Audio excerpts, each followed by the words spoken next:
නෞකාව දෙකට බෙදෙනවා. ඒකට මනක්කල් විතර රේඛාව. ඒකට කියන ෆෝර් ඇන්ඩ් හාෆ් මික්ස්ඩ් ලයින් කියලා. ඒ ලයින් එකේ වම් අත පැත්ත රතු පාටයි අපි දෙකට පෝට් සයිඩ් කියලා. දකුණු අත පැත්ත කොළ පාටයි. ඒකට කියන ස්ටාබර්ඩ් සයිඩ් කියලා. අපි බලමු මේ ස්ටාබර්ඩ් පෝට් කියන වචන දෙක කොහොමද මේක ඇති උනේ හැදුනේ කියලා. අපි දන්නවා අතීත කාලේ එන්ජිම හොයාගන්න කලින් රුවල් මගින් තමයි යාත්‍රා යන්නේ.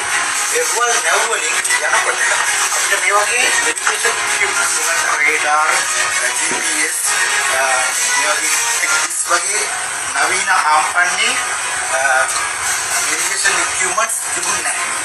ඒ ඉක්විප්මන්ට්ස් තිබුණ නැති නිසා ඒකට භාවිත කළේ ඉලහඳ තරු තමයි භාවිත කරලා මේ නාවික ගමන ඒගොල්ලෝ සාර්ථක කළා.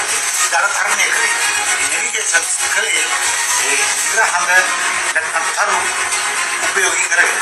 ඒතකොට මේ තරු ඔබ්සර්ව් කරන්නේ නැත්නම් තරු නිරීක්ෂණය කරන්න ඒගොල්ලන්ට විද්‍යාඥ නෞකාවේ ඉඳලා ඒ රුවල් කියන නිසා ඒ රුවල් සේල්ස් ඒ රුවල් වලට ආස නැහැ. ඒ නිසා ස්ටාබර්ඩ් නැත්නම් දකුණු පැත්තේ තියෙනවා බෝඩ් එක. ඒ බෝඩ් එක හදලා තියෙන ලෑන් එක. ඒ ලෑන් බෝඩ් එක තියෙන තමයි ඒ කපිතාන්වරයා අර තරු ඔබ්සර්ව් කරන්නේ. තරු නිරීක්ෂණය කරන්නේ. ඒකට කියනවා ස්ටා බෝඩ් කියලා. ඒක තියෙන දකුණට පැත්තේ. ඒ ස්ටා බෝඩ් එක තියෙන නිසා එලොන් සයිඩ් යන්න බෑ බෝට් එකට දකුණට පැත්ත. එහෙනම් මොකක්ද වෙයි පැත්තද වම් අත පැත්ත තමයි එලොන් සයිඩ් යන්නේ යාබද යන්නේ. ඒකට කියනවා බෝට් එකට යාබද යන පැත්ත වම් අත පැත්ත බෝට් සයිඩ්.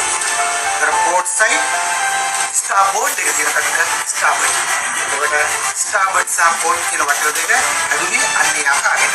අද වර්තමානයේ ගුවන් යානා පිළිවෙල ගුවන් යානා වලට ඒ වම් අත පැත්ත බෝට් සහ දකුණු අත පැත්ත ස්ටාබර්ඩ් වශයෙන් භාවිතයේ යෙදෙනවා. ඒ බෝට් and ස්ටාබර්ඩ් කියන වචන දෙක භාවිතයට එකතු වෙන්නේ අන්නේ ආකාරයට.